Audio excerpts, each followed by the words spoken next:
আজ ৯ মার্চ জানিয়ে দিচ্ছি আজকের খেলার খবর। গ্লেন ম্যাক্সওয়েলের প্রথম শতকে বিশাল সংগ্রহে জয় গড়েছে অস্ট্রেলিয়া। কুমার সাঙ্গাকারার শতকে লড়াইয়ে করলেও শেষ রক্ষা হয়নি শ্রীলঙ্কার। একসময় জয়ের সম্ভাবনা জাগিয়েও ৬৪ রানে হেরেছে তারা। তৃতীয় এই জয়ে এ গ্রুপের দ্বিতীয় দল হিসেবে কোয়ার্টার ফাইনাল নিশ্চিত করেছে অস্ট্রেলিয়া। টানা ৫ ম্যাচ জেতা নিউজিল্যান্ড এবার সবার আগে শেষ ৮ নিশ্চিত করে। ড্যানিয়েল ভেটরির দারুণ বোলিংয়ে জয় পেয়েছে নিউজিল্যান্ড।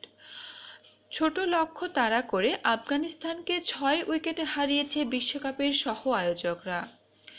ইংল্যান্ড, স্কটল্যান্ড, শ্রীলঙ্কা, অস্ট্রেলিয়ার পর আফগানিস্তানকে হারিয়ে টানা পঞ্চম ম্যাচ জয় পাওয়া নিউজিল্যান্ড পরের ম্যাচে খেলবে বাংলাদেশের বিপক্ষে।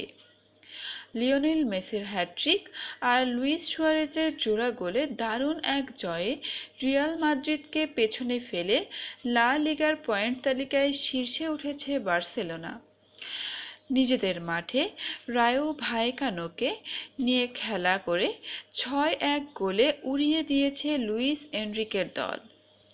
২৬ ম্যাচ শেষে বার্সেলোনার পয়েন্ট হলো ৬২, ১ পয়েন্ট কম নিয়ে দ্বিতীয় স্থানে আছে রিয়াল।